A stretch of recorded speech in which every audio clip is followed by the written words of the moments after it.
What is the best book on writing? I have attended writing festivals, a writing conference, and I've read 3 books on writing. But without a doubt, the single best resource that has helped me develop my writing skills has been Stephen King's book on writing. And today, I'm going to take you through some of the key things that I learned. The first and most obvious lesson that I learned from this book was that if you want to be a great writer, you need to both read a lot and write a lot. Writing a lot makes sense, that's obvious, we don't need to talk about that. Reading a lot, however, was something that I wasn't doing when I first began writing. And that's because if I spend 6 hours writing a day, I'm just too tired to do any reading, and I don't think it's worth it. I think, well, I may as well just write some more, write another paragraph.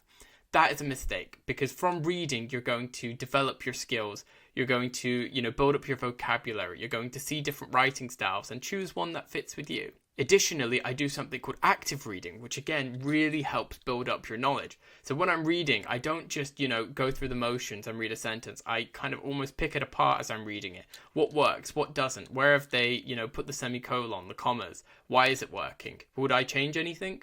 Now, this can be a little bit tiring, however, you will notice that your writing skills jump up when you start doing this because you're learning and you're reading at the same time, and it's actually quite enjoyable too. The next lesson from Stephen King was to kill your darlings. What this means is don't hold on to phrases, sentences, paragraphs just because you love them. Sometimes you have to cut them out.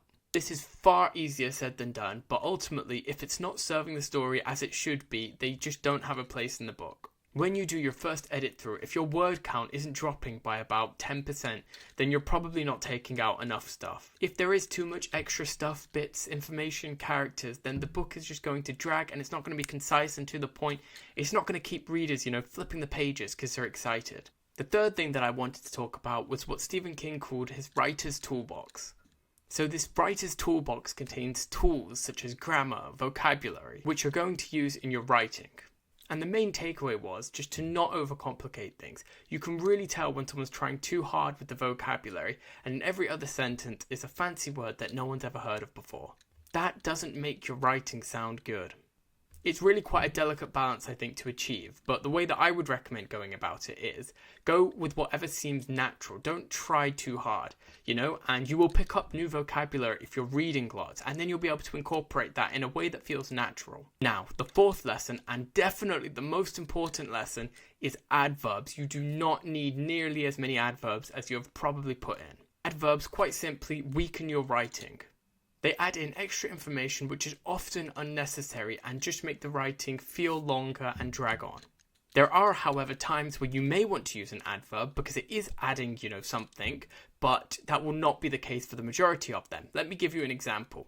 If we look at the boy ran quickly to the market, we don't need quickly in there. The boy ran to the market says everything you need to say, in enough words. Whereas if I instead said the boy ran slowly to avoid being caught, then you want the slowly in there. Because if I say the boy ran to avoid being caught, it does give a slightly different situation. The next important advice is to not worry about perfection. If you worry about, perfecting every single sentence, then you're never going to get the story written. And realistically, you're probably going to want to change bits of it anyway because the work is never complete.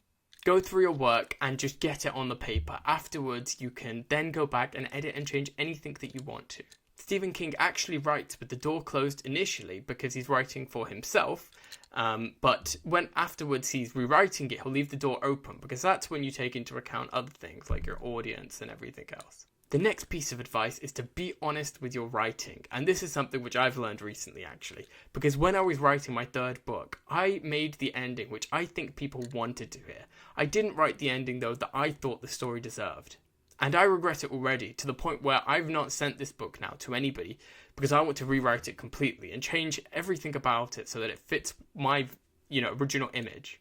The next lesson is to not wait for inspiration. People will talk about writer's block, when they're struggling to think of any ideas, and so they'll waste weeks, days, months, trying to find the perfect solution. I don't think that that's a good idea. When I'm stuck and I don't know what to write, I just start writing and see what happens. And most often I can unpick the mess, as I'm sorting through it. Stephen King talks about treating writing like a job. You go in and you get the work done. If you're struggling, you sit there and you don't stop until you've worked it out.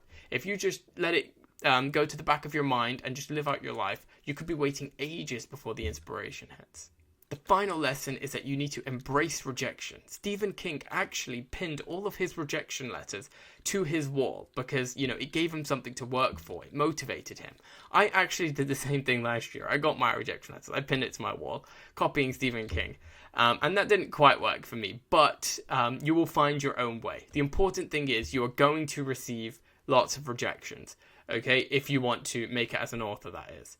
Only the 1 in a million get picked immediately and get your bestseller book. So that can't leave you demotivated. You need to be tenacious. You need to be resilient. And only then will you be able to become a successful writer. Thank you for watching this video. I hope you learned something. If you have any questions for me, comment it down below and I'll get back to you. Subscribe if you're not already.